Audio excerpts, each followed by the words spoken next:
Is Alpha Team ready to go? Roger that. They come and they go. The satellite on one of your trucks, but the man dies. What the hell happened? Is that a gunshot? No, sir. No. Come out, or we will come in and kill you. When I'm done, I'll show you what I've done. Eventually, bad things find us all.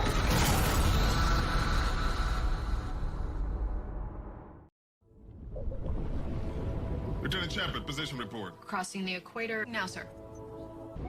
I recommended you for a Naval Command, Virginia. You have a wife. Go home. Start a family.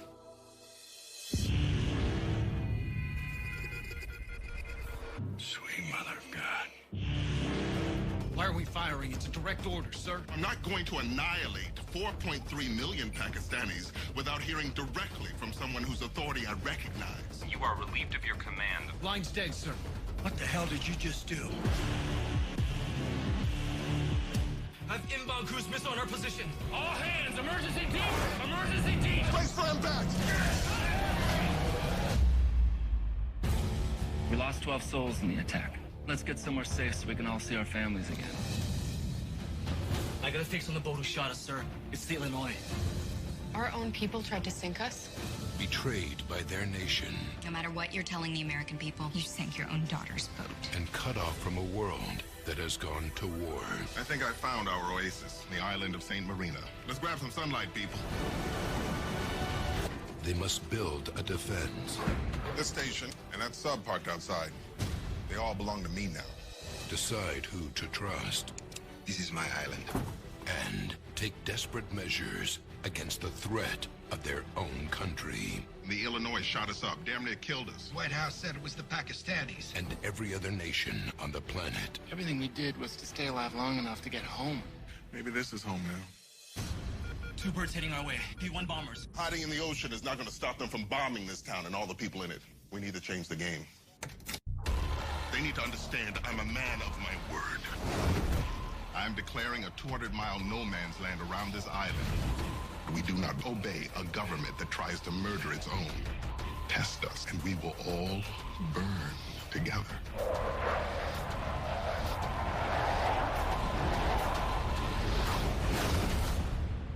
You've been warned.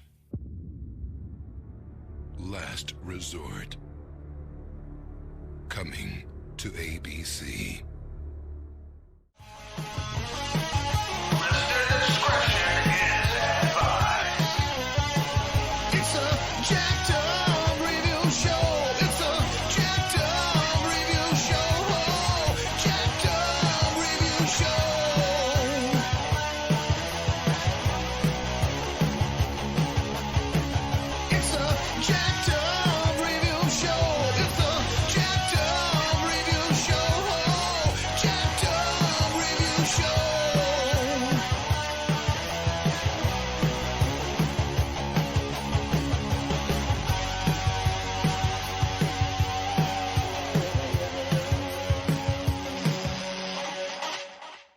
Welcome to the show. Cam, your host, is back, and my guest, Neil Chittendon, is here. Welcome. How's it going? Well, I'm not dead yet. No, for sure. We're here to talk about the always danger-seeking Delta Force that is on TV's The Unit. Awesome. It was a hunt, and finally I found a host who could talk about this cult show. Which is baffling to me because it was on for 4 years. It's on CBS after NCIS, and yet there's just so many. It was like even the Facebook groups aren't all that populated. Right. Well, and it blows me away too, because I feel it could have been a longer running show, but if you recall, that fourth season was actually cut short because of the writer's strikes. Writer's strike, and yet God bless Shawn Ryan, creator of The Shield and story editor on Nash Bridges. And his rule of thumb for every show that I think I would equate to all the other beloved TV creators and producers, whether it's, much like how Dick Wolf would always leave, and J. Michael Straczynski of Babylon 5, for all their various long-running sci-fi and crime shows, they would always leave the trapdoors open in case an actor wanted to return, or needed to go because they had just gotten a better gig for movies and TV. And David E. Kelley would always hire someone who had been with him for long to be a showrunner on his various lawyer and outrageous comedy shows. And Shawn Ryan's rule of thumb was you don't, cancellation is out of your control. So always wrap up every season. So it never is left, keep it open enough, but always wrap it up. And that's what he did for some of his other beloved shows. And we'll talk about one of them here after this, but he did that with Terriers and a bunch of his other shows. And after The Shield, that gave him all the power at Fox, and CBS wanted something else edgy to kind of counter some of its, get some of its audience left over from NCIS and get some of that ratings that Fox's 24 was getting as well. And this had all kinds of ingredients. This is like, Shawn Ryan's like the main writer and showrunner, but then you have David Mamet, beloved playwright, done movies like The Untouchables, and he had done a beloved little scene movie that was like one of the best movies of 2004 that no one saw due to crappy marketing, called Spartan, which was, again, dealing with a special forces guy finding out a political conspiracy, played by Val Kilmer in one of his last well-known movie roles. And to get influence, David Mamet had worked with Inside Delta Force author Eric L. Haney, and they got along so well that then they crafted this show together with Shawn Ryan, who was bringing a lot of his actors from The Shield and approaching it a lot of the same. Is like, what makes these characters tick? What makes them do all these borderline illegal missions that are overseas? What shows the army wives and their rules of discipline at home? And all these other things that that are in between the escapism that show them ticking. And let's get the Allstate guy, Dennis from Heat and Major League, and he was the president on 24, and this is his second TV hit. And so how did you get into this? Because I got into this and I saw parts of it in growing up in high school, and then I gave it the full blown just watch in college, and I was like, man, what a kick-ass show. No, when it was airing, I picked up on it. I saw the previews, the teaser trailers before it launched, and I've always been a military, aficionado, I guess you could say. It is one of the last big war shows on TV, because there were miniseries like Generation Kill by David Simon for HBO. There was Over There around the same time. Ooh, Over There is another one of my favorites. That one gives me goosebumps just because of the dynamic. It focuses on the guys themselves, but it also gives you that other dynamic, that other side of that coin. And that's what I loved about the unit and Over There. I mean, they both showcase that really well, that it's not just a fight that the soldiers are going through themselves, but there's a fight on the home front as well. And it showcased that really well. And I think that's what drew me in, was you just got the full package. Totally. People who were wanting even just simple escapism, whether it was MacGyver or even a Bourne Identity kind of movie, were watching this. I saw a lot of gamers who would reference this every once in a while just because they were playing all the Call of Duty kind of movie, based games, right? Battlefield. And were you already familiar with some of the other actors in this? I knew Regina Taylor kind of, because I'd just seen her in just bit parts in movies like Courage Under Fire, and she was on a legal drama back in the 90s with Sam Waterston called I'll Fly Away, that brought up some racial of course, Robert Patrick, I knew him from other movies and whatnot. Yeah, there you go. T-1000 from Terminator. And absolutely. I mean, how do you not, there was a couple, I believe it was Michael O'Neill. Yes. Oh my God.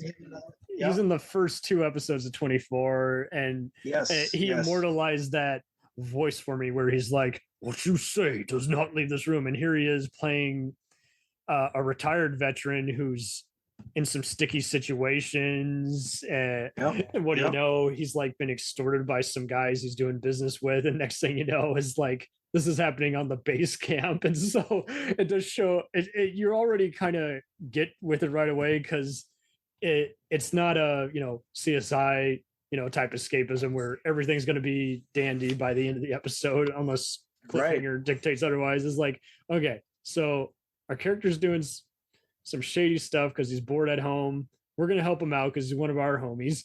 But and we got to break into these guys' house, get what they stole from him back, and then get him back before both his army wife, gets home, and the cops who we know are patrolling this neighborhood show up.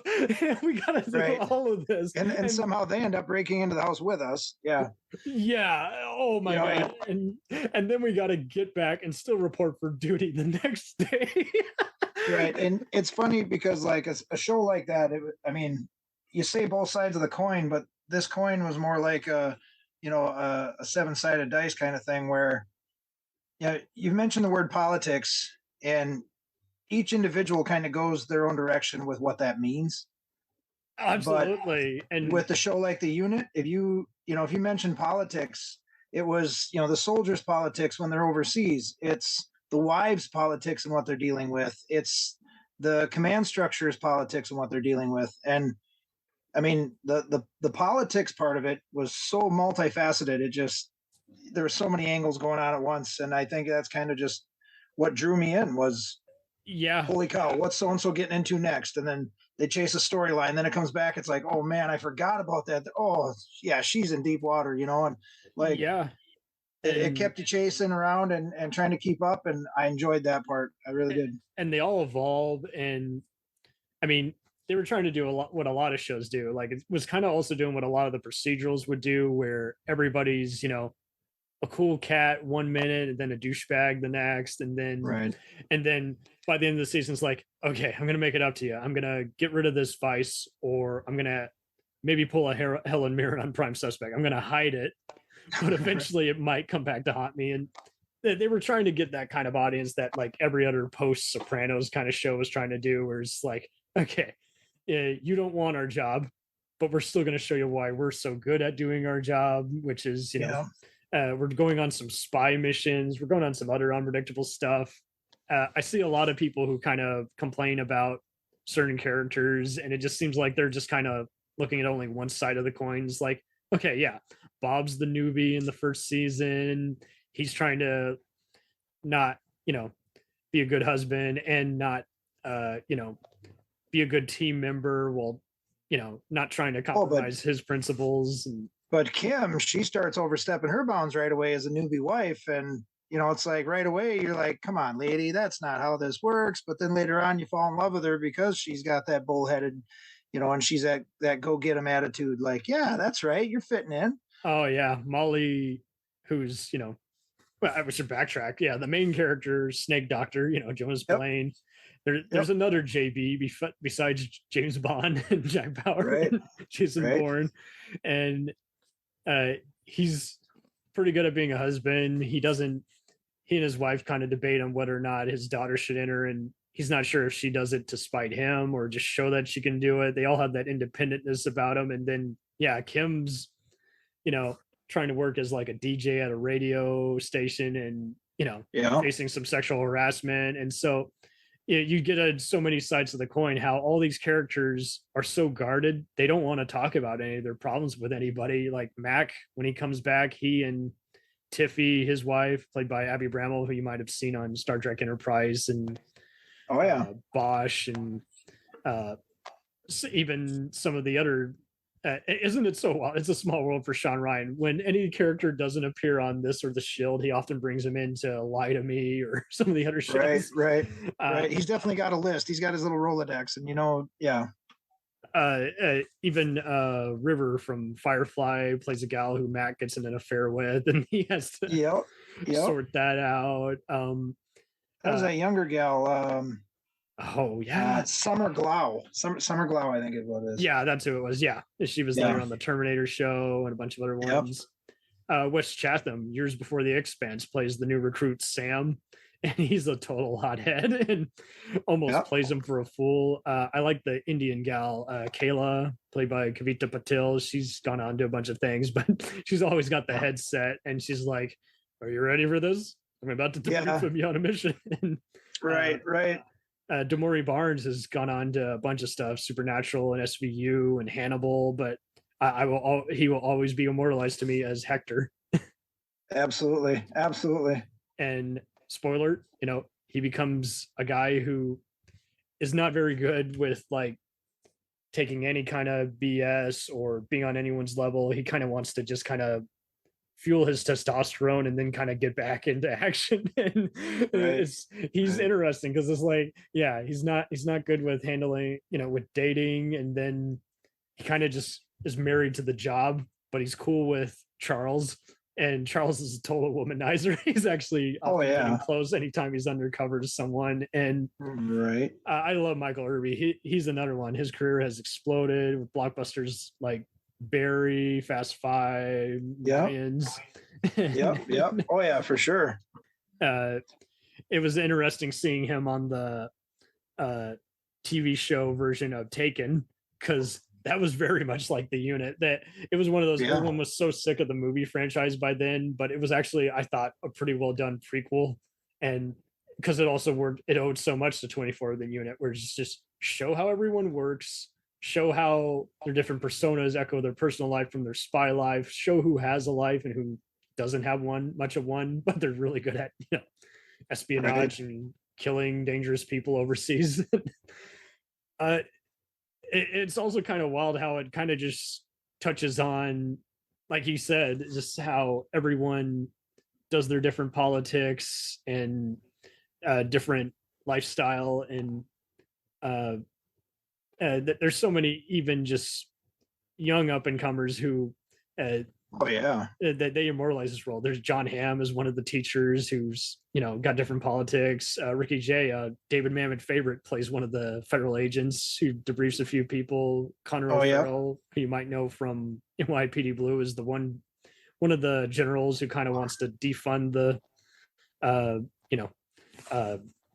Delta Force committee. And Benito Martinez, there you go, activated from the Shield, just playing the president-elect Castillo. He was interesting because he's a hothead when we first see him, and then next thing you know, there's they first meet him when they're saving his life, and then he's just like, "Hey, remember me?"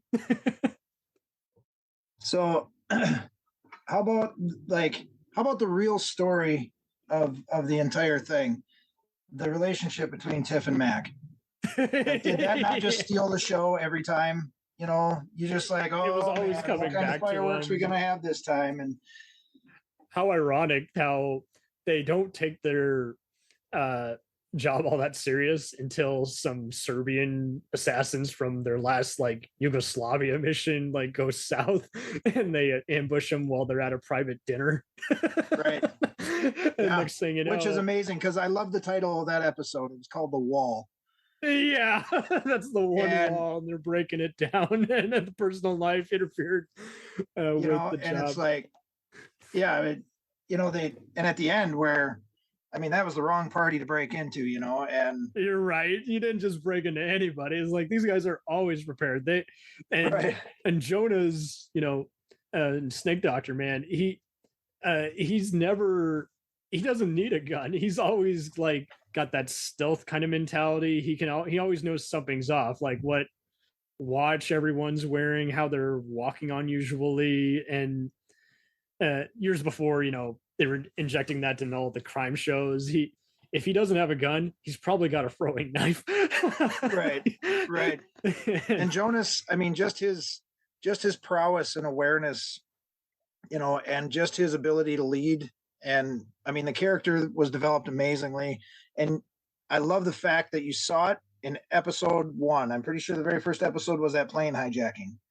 So yeah, that we know what he's all about. It's a good way to Fun fact, I think that was actually included on a CBS action DVD where they would show the pilots to all the explosive shows. Like they had the MacGyver pilot, then they had the NCIS pilot, which also involves Air Force One being hijacked. And then I think they had the unit pilot. I forget what the fourth one was, but I was like, see, this is why people like this. This is some cool, again, like you say, it's got drama for the crowd who wants something heavier. And then it's got enough very cool tactical stuff that still pushes the story forward and invests even the crowd that wants just mindless, one and done's type stuff. And I do gotta applaud him for that, because that showed why he stands out, why he can do what he can do. Why he is where he is, the position he's in. Even the characters that last like 2 episodes I thought were interesting. I thought it was cool seeing Barry Corbin as like the dad of Charles's potential fiance, and how that doesn't work out because he's very demanding and he's not willing to put up with his beef. Randy Couture, pre-Expendables, MMA fighter, was a sergeant, and he's hanging out with Bob. And he's like, "Hey, what you doing? Hey, gotta go to the briefing, buddy." I thought it was kind of cool seeing Elliot, that one kind of shady guy who kidnaps Jonas's wife, Molly, played by Q from Star Trek. I did not expect to see him in that kind of role. Right. Yeah, that definitely was an outside of outside the box role for him for sure. Because and again, but it fit. It worked. Right. Different kind of villain, and like you say, again, the war starts coming home. Ronnie from the Shield was, David Reese Snell. Leon Drake was probably my favorite terrorist of the whole bunch, because all the other ones are often, one and done, just shady weapons dealers. Right. There's one played by Zai Ma in like the first season where it's like the 3rd episode. He holds like a gun on Jonas and he's like, "What you're doing really isn't much different from what I'm doing. I'm selling drugs and you guys are doing missions that, you can't be captured on. Everyone will disown your affairs and involvement in." It is like everybody either ends up being successful or in a body bag. Right. And it's interesting how they do a lot of the kind of the terrorism and just other villains on here, because they're all, instead of being like the James Bond or Die Hard villain of the week, they're kind of more just very organized, just criminal affiliates. And it's nothing it really is nothing personal, like we were mentioning earlier with the assassins at the diner in the season 1 finale. Is like nothing personal, it's just a loose end. We just thought you knew too much, so we ventured overseas in a private jet and we decided to kill you at a private residence. right And we messed with the wrong person, and again, it became personal to us because we'd rather you had fought us overseas as opposed to come all the way over here to try to kill us. Could have been right. I mean, that's a whole new level. Yeah. And it's crazy too. Like, these guys literally go into other countries and other people's backyards and, poke the bee's nest. But well, it's a whole nother thing if they come here and do it, and there's that whole double-edged sword thing as well. A total double-edged sword. And then, how dirty is your sword? Make sure to shine it, after killing exactly the beast you have slayed.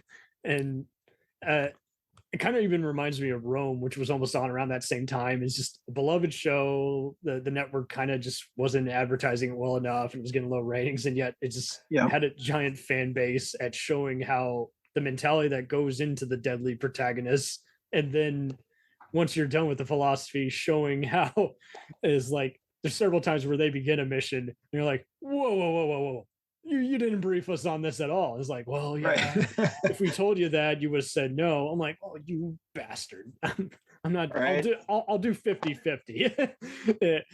I'll bring them back, whoever you're asking us to extract, but they might be dead. So, it is kind of like all the various like bounty hunting is like, I'll bring back the deadly traitor or intel leaker or assassin that targeted a diplomat or a private president overseas, but they might not be back alive. But we'll do something of the magnitude. But and it just shows you, it's like, there's so many different ways, and then half the time that they're getting, how about that season 2 episode where they're in like a hospital and it's like they're having to protect basically a war criminal dictator.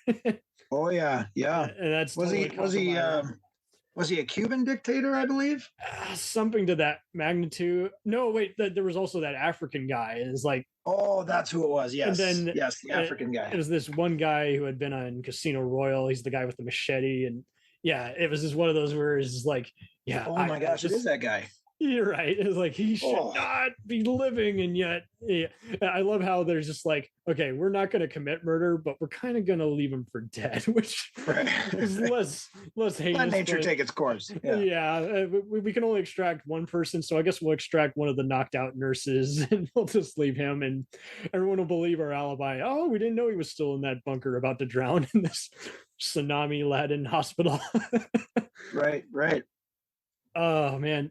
So did you ever see kind of the follow-up show? I would have loved to spin off with this Last Resort that Shawn Ryan worked on with one of his lead writers, Carl Gadusak. I did not see Last Resort. Yeah, so Carl had worked on all kinds of things like The King's Men, November Man, even episodes of Stranger Things and Dead Like Me. And when this came out, I just didn't tune into it just because ABC was kind of joining Fox and NBC for just, pre-canceling everything that was coming out. And I was like, I love Shawn Ryan, but it was described as kind of Lost meets 24. Because it's like, so basically, or meets Crimson Tide for that matter, where a nuke steers a submarine off course. And then next thing you know, it just, the sub is docked at this island with all these pirates and other shady personas, and once again Robert Patrick's on it, and he's and we come to kind of like him, even though he's also an adulterer on the unit and they have to fight it out. But yeah, on that one he's basically sexist and is like, if you don't respect the change of command, I might have to shoot you. And it just so many great actors on it. Andre Braugher from Homicide, before Brooklyn Nine-Nine, Scott Speedman from Underworld, a bunch of other Aussie actors. And ironically, it is very similar to The Last Ship. And some of those actors are on both of these shows. So I saw it when they re-aired it, I want to say like 2015, 2016, one summer on Sci-Fi Channel. And that was so appropriate. I'm like, this is perfect. And I was glad to see it all wrapped up within 13 episodes. There's only like maybe one or two plot holes where I'm like, okay, by now so and so should have checked in by now. I get that they're not really going by the same level of command, but it was just dynamite. And once again, some of Shawn's Shield cast and crew were working on it, but it was just so cool at, much like the unit, just kind of showing the forefront, making every character very twisted. They all have various perks and imperfections, and they either work on themselves or they don't at all. And it goes into even bigger conspiracy Tom Clancy mode than the unit, where this is like, okay, we want to some of these guys want to nuke the sub. So basically this sub is at war with America. So are they traitors, even though it was like a crooked like Joint Chiefs that ordered this hit, or was it something else? Do they have to form their own country since they basically have been disowned and no one's going to come to their aid? What's going on here? And just so many great actors and guest stars. I think even the Chinese guy from The Dark Knight was even on there. Really? Shady operative. He's found his cup of tea.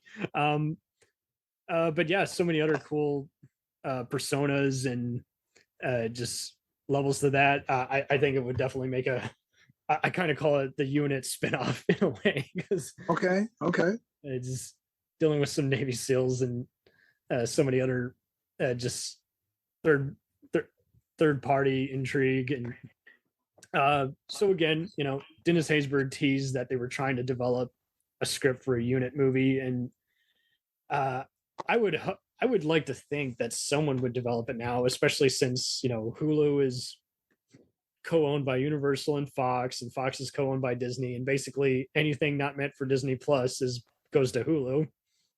And with all the TV shows that came back, like Arrested Development and shows that got a continuation movie like Psych and Ray Donovan had done that. Here's a wrap up. It's basically a 2-hour episode. I'd like to think that eventually some audience for the unit or even the Shield is going to come knocking and saying, "Hey, we still love you. We want more." Right. But do you think maybe it's been replaced? I mean, we've got SEAL Team now. You know, they took a turn with 6, which was kind of the same premise. Yeah, where they were going for stuff inspired by real life intrigue. Right. I mean, do you think maybe they just kind of moved on and you know? I mean, I hate to say it, but unfortunately, so it seems like it because it seems like if they're not finding shows that are similar in the vein, they just want to replace something or, like you say, find a replacement that's basically the same thing instead of continue something. And I think unfortunately we're not going to get any more. I'm kind of satisfied with where the unit ended, but I would like just another movie, especially with like Strike Back is so popular, showing international UK, Chinese, and American teams that have to work together. And sometimes, again, The Last Ship was kind of doing what Last Resort and 24 were doing, just have a World War III prevention.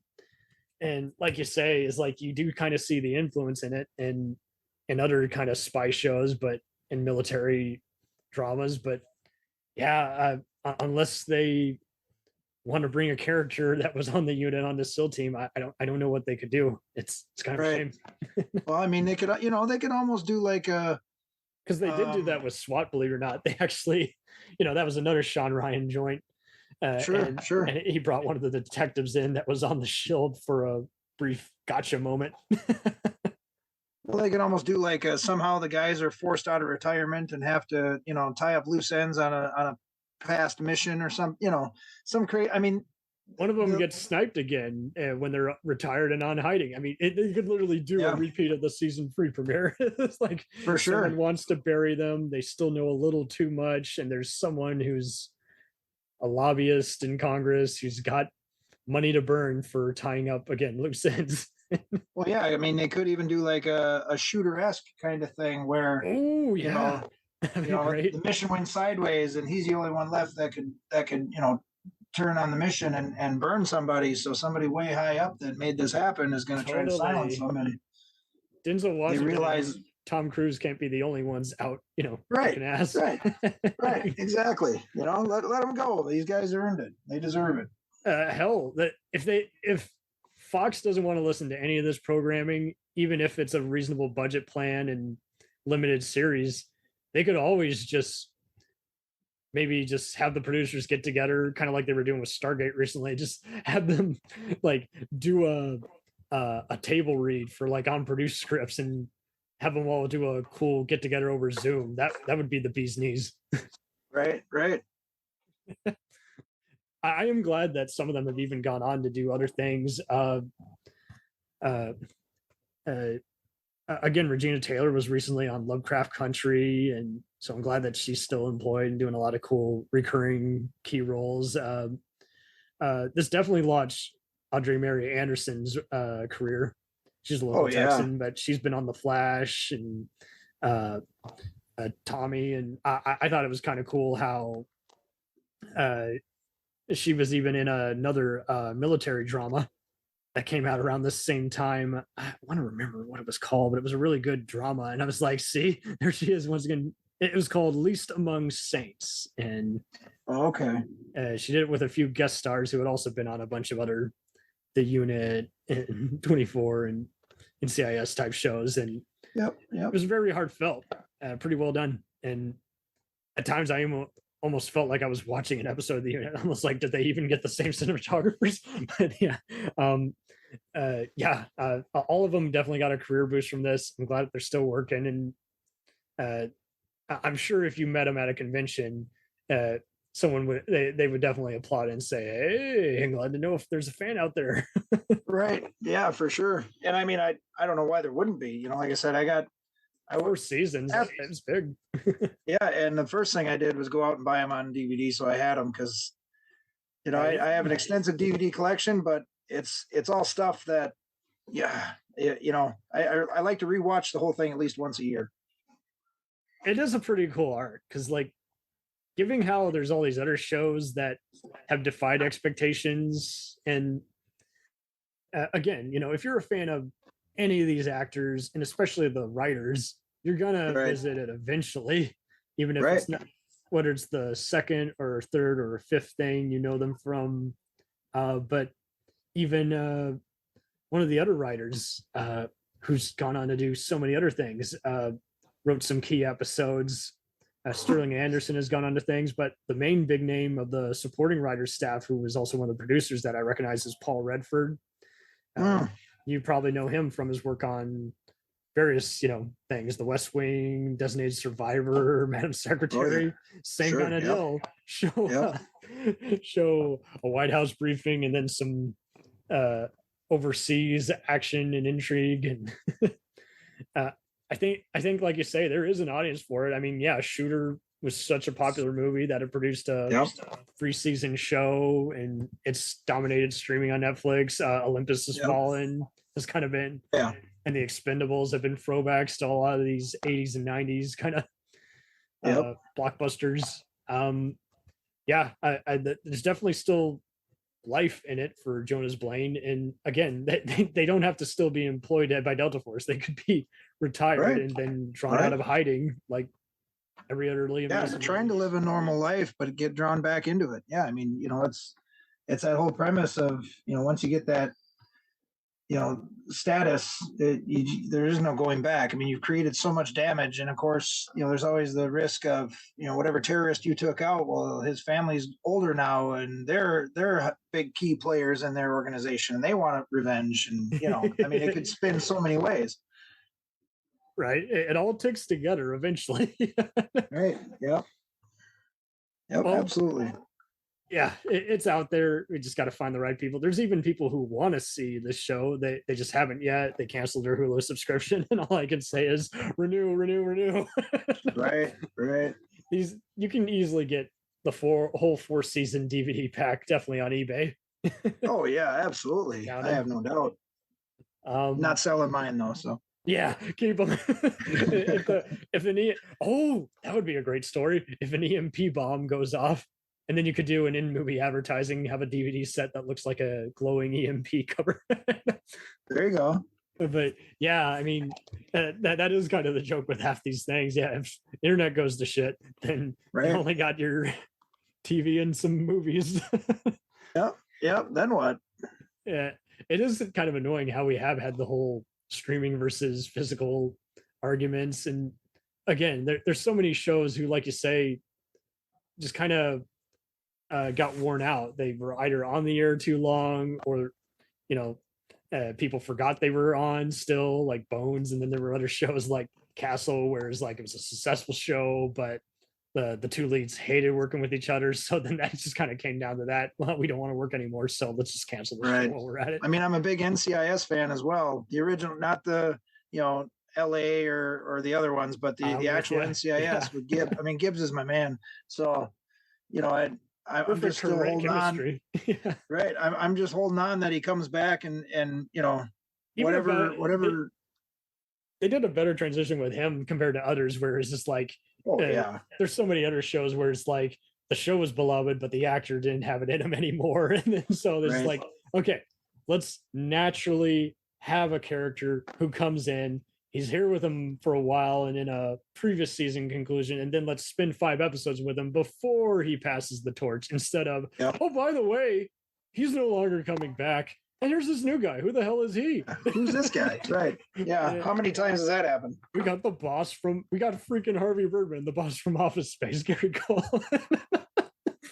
Exactly. And he's grown as an actor too. It's like, I've never seen him in this kind of role before. No, but it fits. He's playing it good. I mean, he can play Gibbs. It. He's just he's not Gibbs. He's not Gibbs, and he's not trying to be either. There's so many other shows that do that too, where here's the new doctor or lawyer or boss, and why replace it when you just can't? So just have a totally different persona. People will naturally accept it, as opposed to who's my least and favorite James Bond or Batman. Don't create a rivalry when there doesn't need to be. And do you think maybe because you mentioned that NCIS and then the unit was on after the fact. Do you think maybe that played a part? Like Definitely the NCIS time was just a zones. bombshell show, and the unit obviously was more of a niche show. Yeah, it's so weird. It's like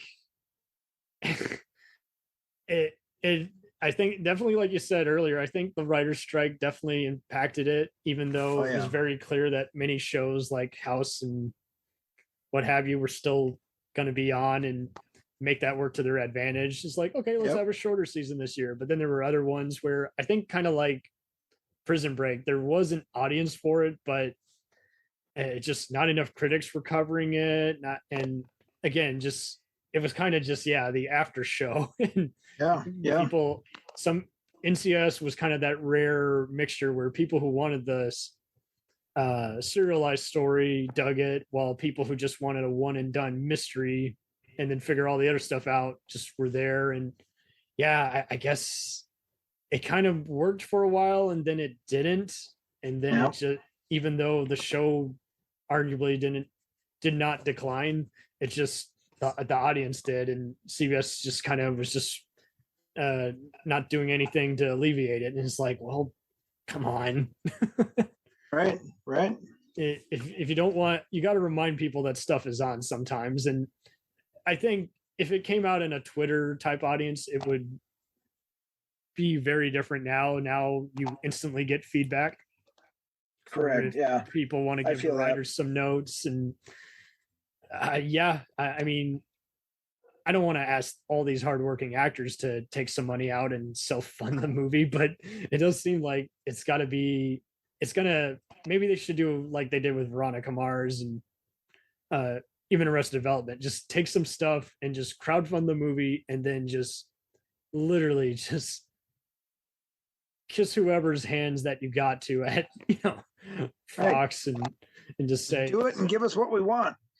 Greenlight the movie, just make it happen. I'm even surprised that it's not on Paramount Plus, because you would think CBS would want to access all the shows that had aired on there originally, but I think it's doing pretty good on Hulu. It's often one of the first shows that gets promoted on there. It's often under classic action drama. And it's kind of a shame that, I mean, there's so many other beloved actors who have guest starred on this, who you're going to recognize from plenty of other movies and shows. And so you would hate to think that anyone couldn't find some of these beloved performances, and especially, like you say, if they're a fan of the genre of the special forces and modern day warfare that they in spy games, you would think that this would be, again, like number 1 or 5 on the list of must-see shows. So right, absolutely, it's there. There's definitely an audience for it. I just don't know.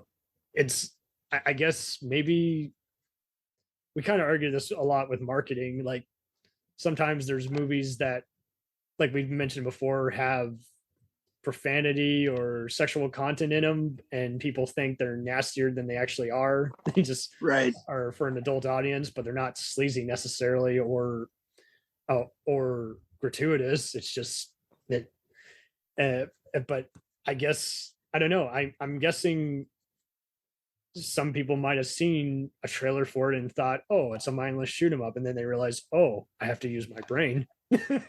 right and it's edgy. It draws you in, and like I said, both sides of the coin, where you're dealing with the boys doing their missions, you're dealing with the family at home and all their drama, and again, the politics, which means many things, and then being closed down, or one of them accused of a war crime or scandal they didn't commit, and then they gotta prove that, well, next day suiting up for training or another mission that they dreaded having to do, but is next up on their roster.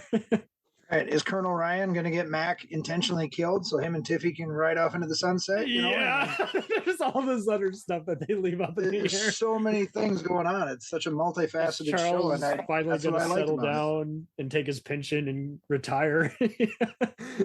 And it, because all they really did is they avenged the death of Hector, who got beheaded by a terrorist leader.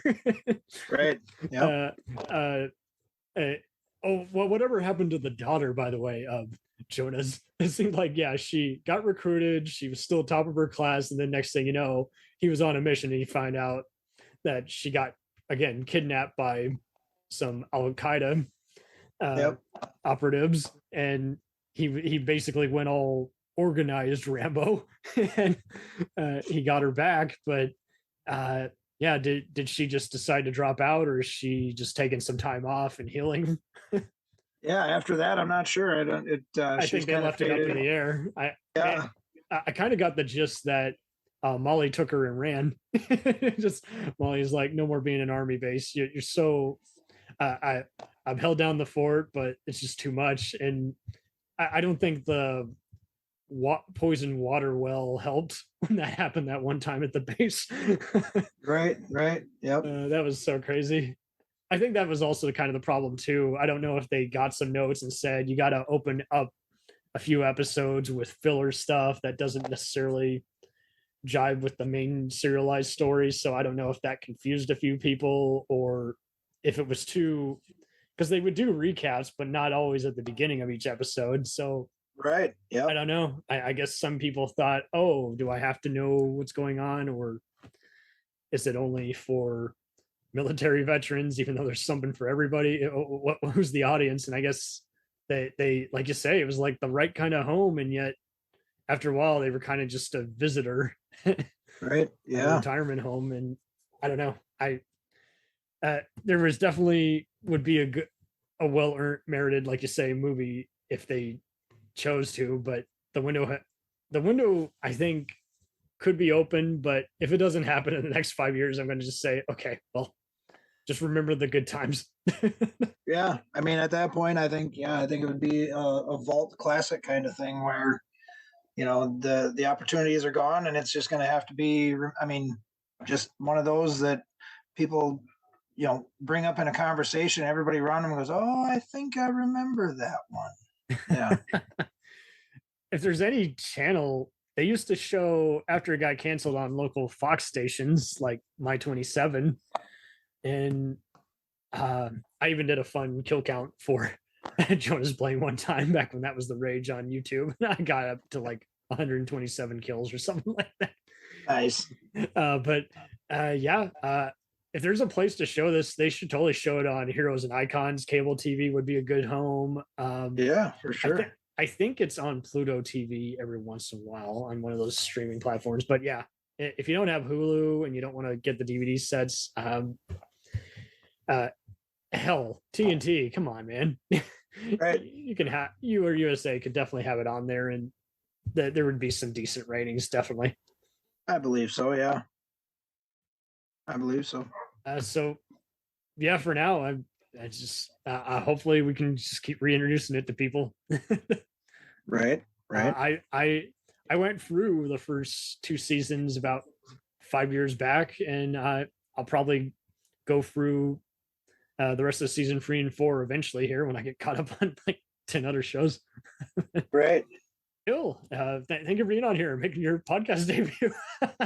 Yeah, appreciate it. It was fun. I enjoy the show. I come from a movie family. My grandpa used to own a movie theater, so oh, nice. I grew up, you know, with the big screen and with TV shows. It's really got to be something that strikes a chord with me, and The Unit was definitely one of those. So I watched it. I stuck with it. I mean, I changed plans to make sure I watched it when it aired, and it just it spoke to me for sure. I was glad to have you on here and get another beloved show.